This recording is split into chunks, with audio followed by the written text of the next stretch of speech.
د افغانستان پخوانی ولسمشر ډاکټر صاحب محمد اشرف غني پر طالبانو امیر المؤمنین مولوي شیخ هیبت الله اخونزاده باندې غږ وکړ هغه کسان چې تاسو محاکمه کړي وو ولې مو بیرته خوشي کړل. هغه کسان چې له نوریې څخه یې ویډیوګانې او عکسونه اخیستي وو بیا د طالبانو امیر المؤمنین مولوي شیخ هیبت الله اخونزاده محکمه کړل خو اوس مهال آزاد ګرځي. نوریا هغه افغان بېوسه او بېکسه نجلۍ وه چې په غور ولایت په یو کفي شاپ کې د هلکانو په جامه کې کار کو ترڅو خپل کورنۍ ته حلال رزق وګټي. نوریا هغه بېوسه نجلۍ وه چې پلار یې 4 کاله پخوا وفات شوی و نو په 9 کلنۍ کې دې ته اړ شوه چې د هلکانو جامې واغوندي او په غور ولایت په یو کفي شاپ کې کار وکړي ترڅو د خپل کور اړتیا ورپوره کړي. نوریا د کور سرپرسته هم بلل کېدله.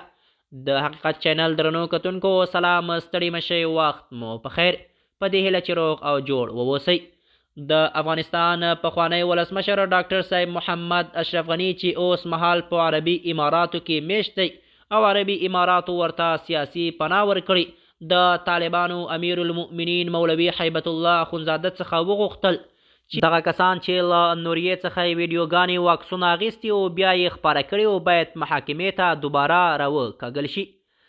د افغانستان پخوانی ولسمشر ډاکټر صاحب محمد اشرف غني چې په نوریه یې خورا خواخوږی وښود ویلي دي نوریا یوه بېکسه او باهمته افغان انجلۍ وه چې په 9 کلنۍ کې دې ته اړ شوه چې د هلکانو جامې واغوندي او د کور څخه بهر کار وکړي.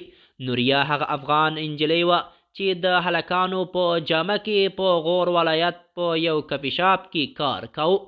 د کور سرپرستي ور پر غاړه وه. د نوریې پلار 4 کاله پخوا وفات شوی و نو 9 کلنۍ کې کار ته اړ شوه چې د ماشومتوب ژوند یې په ویر تیر کړ. د حقیقت چینل درنو کتونکو زموږ د نن ورځې چمتو شوی خبر تر همدې ځای و. تر بیا مو په الله سپارم.